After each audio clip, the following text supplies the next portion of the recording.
Hello जय हिंद दोस्तों, कैसे हैं आप सब। उम्मीद करते हैं सब बेहतर होंगे। आप सभी का स्वागत है आपके अपने यूट्यूब चैनल प्रतिभा क्लासेज पर। अगेन ये क्लास डाउट क्लास है और ये डाउट क्लास का पार्ट 7 है। किसी बच्चे ने बहुत तगड़ा सवाल भेजा है, आप देख सकते हैं, तो हमने सोचा आज क्यों ना इसे अभी अभी सॉल्व कर दिया है, क्योंकि सुबह टाइम मिल नहीं पाएगा। तो ठीक ठाक गर्मी हो रही है, तो चलो फिर भी शुरू करते हैं। आप सवाल देख पा रहे होंगे, एक स्क्वायर बना है जिसकी साइड सेम है क्योंकि स्क्वायर है। तो हमने यहाँ पर भी ए लिखा है, यहाँ पर भी ए लिखा है, ताकि आप समझ जाए कि दोनों साइडें सेम है। ठीक, क्योंकि डायग्राम देख करके मे भी कभी कभी नहीं लगता है। ठीक, एक बार आप देख लीजिए, यहाँ पर कैपिटल क्यों चार्ज मेंशन है, यहाँ पर स्मॉल क्यों, यहाँ पर भी कैपिटल क्यों, यहाँ पर भी स्मॉल क्यों। डायग्राम में लिखा है, मतलब सवाल में, उपयुक्त चित्र से ज्ञात कीजिए। क्या क्या ज्ञात करना है। पहला पॉइंट है आवेश क्यों पर परिणामी बल, क्यों पर परिणामी बल, वो भी कैपिटल क्यों पर। तो आप यहाँ पर भी निकाल सकते हैं और यहाँ पर भी निकाल सकते हैं। अगला पॉइंट कह रहा है निकाय की वैद्युत स्थिति ऊर्जा, यानी जो टोटल वैद्युत स्थिति ऊर्जा उसे फाइंड कीजिए। तो चलो शुरू करते हैं बिना किसी देरी के, एक एक को सॉल्व करते हैं। तो पॉइंट नंबर ए को पहले सॉल्व कर रहे हैं। ठीक, पॉइंट नंबर ए आप दिख पा रहा है सभी को, clear, good. Point number A है ना। तो पॉइंट नंबर ए के लिए एक बार इस डायग्राम को उठा करके यहां बनाते हैं, ताकि वेक्टर फॉर्म में इसको हम रिप्रेजेंट कर सके। तो चलो शुरू करते हैं बिना किसी देरी के। तो सबसे पहला काम, इस डायग्राम को उठाते हैं वहां से। ये रहा अपना स्क्वायर, कुछ नामकरण कर लें।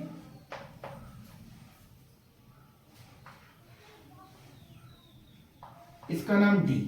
ठीक, साइडें मान लेते हैं, क्योंकि वर्ग है तो सभी साइडें समान रहेंगी। तो ये भी है, ये भी है। चार्ज एक बार देख लीजिए, यहां पर कैपिटल क्यों है, इस वाले साइड स्मॉल क्यों है, यहां पर भी जो चार्ज है वो कैपिटल क्यों है, और इस वाले साइड पर जो चार्ज है वो स्मॉल क्यों है। क्या डायग्राम क्लियर हो गया।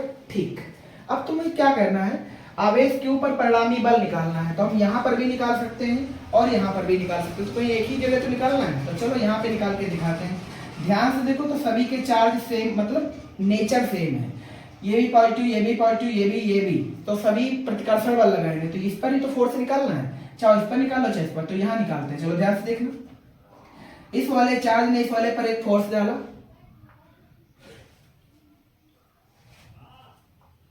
इस लाइन में। इसका मैग्नीट्यूड बोलो कितना आएगा, F C B, vector F C B. कोई दिक्कत तो नहीं, डायरेक्शन ही है। अभी कितना वैल्यू अभी निकाल के दिखाते हैं। इसने बताओ इस पर कितना चार्ज डाला। चलो बोलो इसका वैल्यू कितना लिखे, F C D. C point के लिए फोर्स है, ड्यू टू किसके, डी के, है ना। इस वाले ने भी तो फोर्स इस पे डाला होगा, वो इस लाइन में लगेगा, यानी इस लाइन के अगेंस्ट। तो बोलो फिर इसका मैग्नीट्यूड कितना लिखे, एफ सी ए। सभी को हमने विद डायरेक्शन लिख दिया है ना। अब बारी है इनके मैग्नीट्यूड लिखने की। तो एक बार इस दूरी को भी तो मेंशन करना पड़ेगा। बिल्कुल, तो इस दूरी का वैल्यू बोलो कितना आ जाएगा। ये रहा वर्ग का विकर्ण। क्या है ये, वर्ग का विकर्ण। वर्ग का विकर्ण हम सभी जानते हैं, √2 इंटू भुजा। तो √2 इंटू भुजा का मतलब a√2 आ जाएगा, या लिख लो √2a। ये साइड कितनी आ गई, √2a। अब बारी है एक एक कर को सॉल्व करने की, है ना। तो चलो सॉल्व करते हैं फिर। कुलाम सलाह लगा दो, है ना, दो चार्जों के बीच लगने वाला बल। तो F C B, F C D, F C A के मान रखते हैं। तो चलो एक एक पुट करते हैं।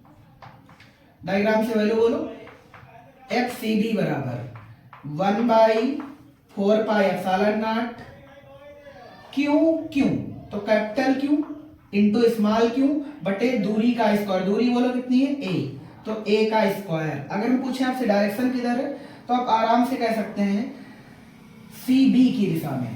किसकी दिशा में, सी बी की दिशा में। तो डायरेक्शन मेंशन है इधर यहाँ पर, तो यहाँ लिखने की कोई आवश्यकता नहीं है। ठीक, ऐसे ही फटाफट सारी वैल्यू पुट कर देते हैं। तो चलो एफ सी डी लिखते हैं। क्या लिखते हैं, F C D. F C D की वैल्यू बोलेंगे 1/4 pi epsilon not Q1 Q2 बटे आर स्क्वायर। ये रहा Q1, ये रहा Q2, तो अगेन यही लिखा जाएगा, कैपिटल क्यू स्मॉल क्यू बटे में ये वाला डिस्टेंस। ये डिस्टेंस कितना है, ए स्क्वायर। उम्मीद करते हैं किसी बच्चे को यहां तक कोई समस्या नहीं होगी। ठीक, अब बढ़ते हैं आगे। अब वैल्यू पुट करते हैं एफ सी ए की।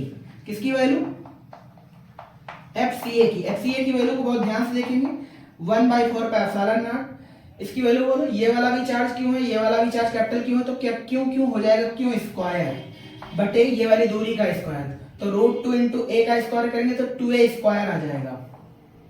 उम्मीद करते हैं यहां तक किसी बच्चे को कोई दिक्कत नहीं होगी। अब तुम ध्यान से देखो, क्या वेक्टर FCB और वेक्टर FCD क्या एक दूसरे के परपेंडिकुलर है? आप कहेंगे बिल्कुल है। आप याद करो, अगर दो वेक्टर परपेंडिकुलर है तो उनका परिणामी लिखने का तरीका आपको याद होगा। तो हम क्या कर रहे हैं, यहाँ पे लिख रहे हैं, ध्यान से देखना।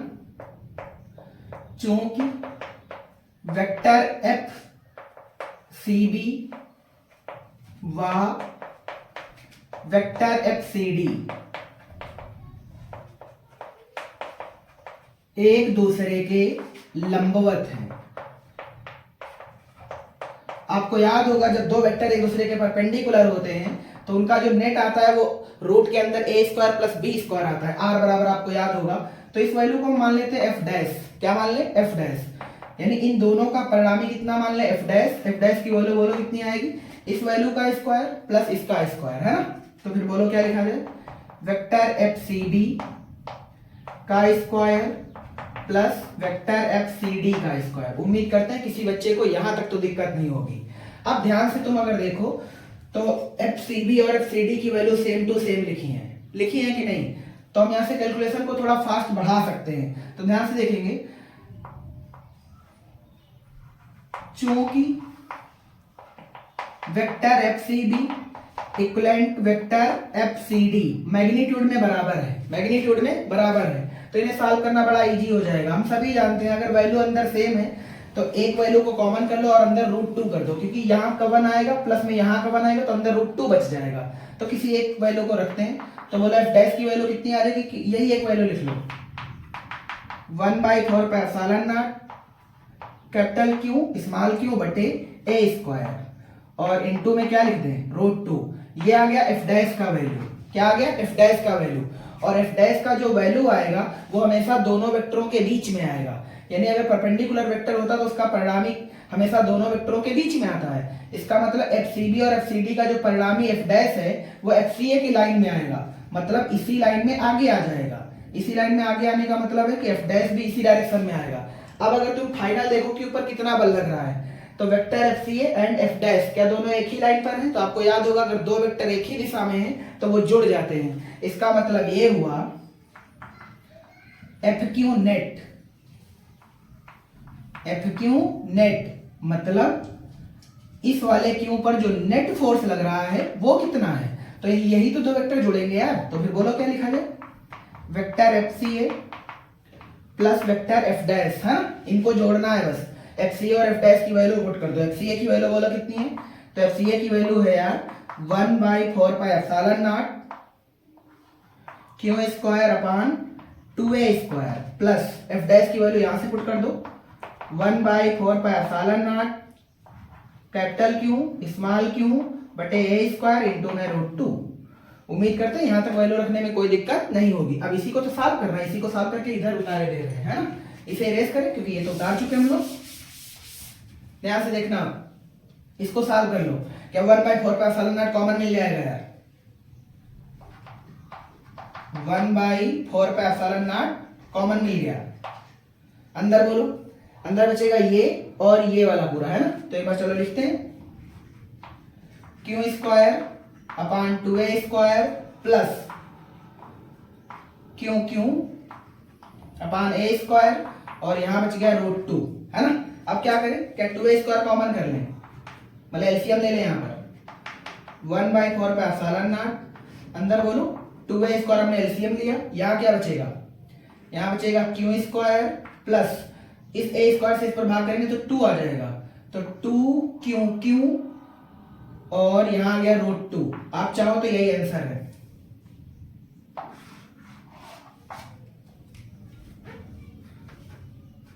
ठीक, ये रहा आपका फाइनल फोर्स। अगर इनके मैग्नीट्यूड दे रखे हो तो हम इसका आंसर भी कर सकते थे। तो जिस बच्चे ने सवाल भेजा है वो प्लीज एक बार आंसर दे करके ये जरूर बता दे कि हाँ ये आया है कि नहीं, ठीक है ना। चलो आगे बढ़ते हैं। अब निकालते हैं निकाय की वैद्युत स्थितिज ऊर्जा। इसे इरेज करते हैं बिना किसी टाइम के।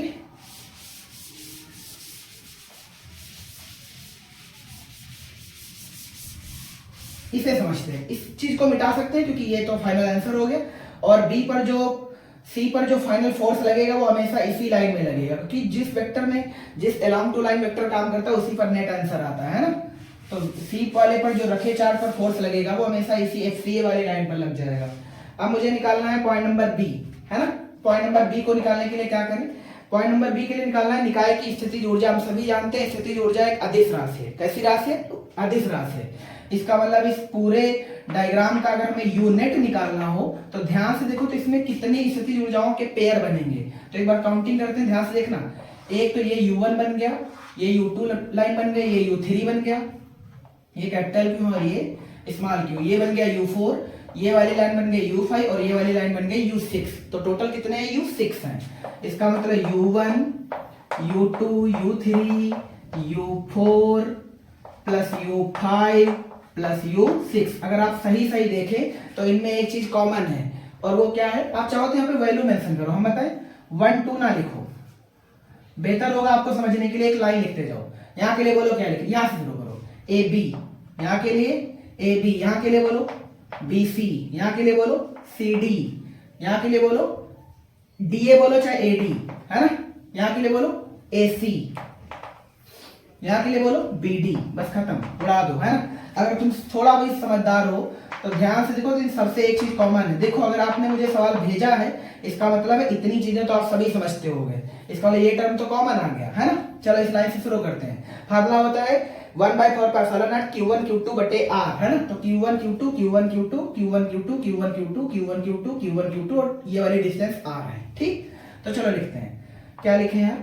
QQ बटे A, R का मतलब यहाँ पर दूरी A है ना, प्लस QQ बटे A, यहाँ बोलो QQ बटे A, यहाँ बोलो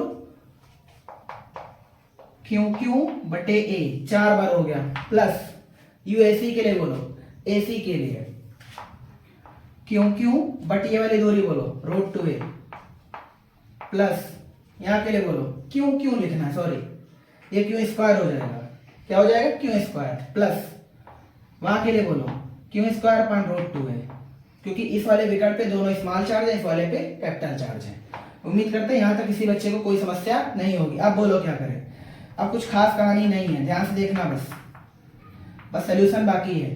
अंदर क्या एलसीएम मिल जाएगा कुछ? तो आप कहेंगे बिल्कुल मिल जाएगा, है ना। यहाँ लगाते हैं अलग से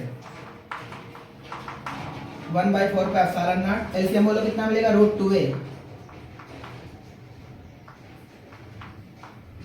ये एलसीएम है ना। ए का पहाड़ा √2a पे लगाएंगे, √2 आ जाएगा, मतलब सब में √2 ऐड होता जाएगा।